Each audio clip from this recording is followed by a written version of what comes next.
ہاں جی، آج کی آخری حدیث تیسری حدیث ہے اور آخری حدیث ہے سنن ابی داؤد میں اور سنن ابن ماجہ میں مشکات میں 1818 سیدنا عبداللہ ابن عباس رضی اللہ تعالیٰ عنہ کا بیان ہے کہ رسول اللہ صلی اللہ علیہ وآلہ وسلم نے صدقہ فطر روزہ دار کے روزوں کو لغو فحش باتوں سے طہارت یعنی فضول باتیں اور بے حیائی کی باتیں اگر روزے کی حالت میں نکل گئیں ان سے پاک کرنے کے لیے اور مساکین کے لیے کھانے کے طور پر فرض کیا تھا، لیکن اس کو آپ نے عید سے 2 دن پہلے نکال دینا ہے۔ بہتر یہ ہے کہ عید والے دن نکالیں لیکن عید کی نماز سے پہلے لیکن جو لوگ شروع میں دے دیتے ہیں وہ بالکل غلط ہے۔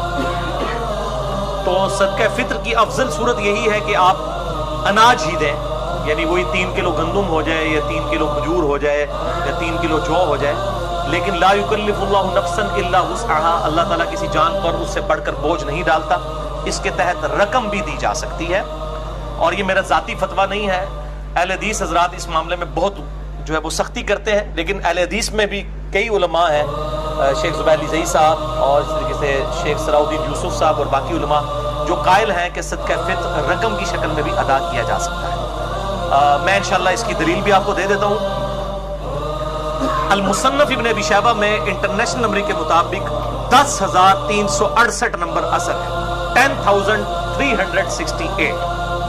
کہ عمر بن عبدالعزیز رحمہ اللہ تعالی امیر المومنین، اسلام کے پہلے مجدد، المتوفی 101 ہجری، انہوں نے اپنے جو گورنر تھے بصرہ کے ان کو خط لکھا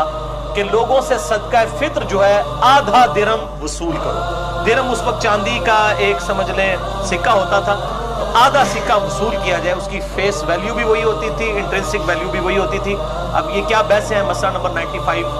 بھی میرا سن لیں، کرنسی نوٹ کی شرعی حیثیت کے اوپر میں نے ڈیٹیل کے ساتھ بیان کیا ہے۔ تو عمر بن عبدالعزیز جو ہے وہ پہلے مجدد بھی ہیں اسلام کے، اور میں سمجھتا ہوں یہ بھی ان کی تجدید ہے کہ انہوں نے یہ درم والا معاملہ یعنی رقم کی شکل میں صدقہ فطر لینے والا شروع کیا۔ اور المصنف ابن ابی شیبہ میں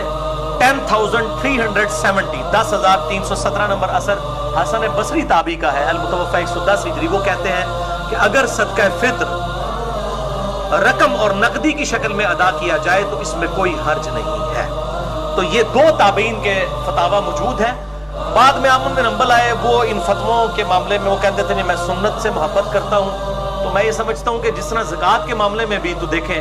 سونا توڑوا کے آپ نے اس میں سے سونا زکوٰۃ دینی ہوتی ہے، لیکن ہم وہ رقم کی شکل میں دے رہے ہوتے ہیں، رقم کی شکل میں دے رہے ہوتے ہیں۔ یہ تو نہیں ہوتا کہ وہ بیویوں کا زیور توڑوا کے اس میں سے نکال کے سونا دے رہے ہوتے ہیں، علیحدہ سے دے رہے ہوتے ہیں۔ تو اس طریقے سے اگر رقم کی شکل میں زکوٰۃ ادا ہو رہی ہے بالکل منوان، جبکہ 2 تابعین سے، حسن بصری سے اور عمر بن عبدالعزیز رحمہم اللہ اجمعین، ان سے یہ چیز ثابت ہے، تو صدقہ فطر 3 کلو گندم کے برابر ایکویلنٹ پیسے بھی دیے جا سکتے ہیں۔ یہ بہت کریٹیکل مسئلہ ہے۔ پاکستان میں آج کی ڈیٹ میں اگر گندم کے اعتبار سے دیکھا جائے تو 3 جون 2017 آج کے ریٹ کے اعتبار سے سرکاری ریٹ لگائیں گے تو 120 روپے 3 کلو کا ریٹ بن جائے گا، اور اگر جو آپ گندم عام دیسی استعمال کرتے ہیں 50 روپے کلو، یا جس طرح میں 55 روپے کلو والی استعمال کرتا ہوں، تو تقریباً آپ سمجھ لیں 150 یا 165 روپے بن جائیں گے، وہ آپ خود کیلکولیٹ کر لیں۔ اس طریقے سے جو انگلینڈ میں یا امریکہ میں لوگ سیٹلڈ ہیں وہ ضرور پاکستان میں نکالیں فطرانہ، لیکن ریٹ اوتھے دا رکھو، ایتھے دا ریٹ لا کے نہیں، ریٹ اوتھے دا لاؤ جو صدقہ فطر۔ اور اس طریقے سے وہاں پہ جو لوگ رہ رہے ہیں وہ جو مساکین کو کھانا کھلانا ہے، اگر اس کے ایکویلنٹ پیسے دینے ہیں تو اس کے اعتبار سے دیں، اور اس اعتبار سے مسکین کو کھانا کھلانا ہے تو اس میں آپ ریلیکسیشن ہو سکتی ہے، یہاں پہ مساکین کو کھلائیں، بہتر ہے وہاں پہ اگر کوئی مسکین ملتا ہے تو اس کو وہاں پہ کھلائیں، وہ زیادہ بہتر ہے۔ اللہ تعالیٰ سے دعا ہے جو حق بات میں نے کہی اللہ تعالیٰ ہمارے دلوں میں راسخ فرمائے۔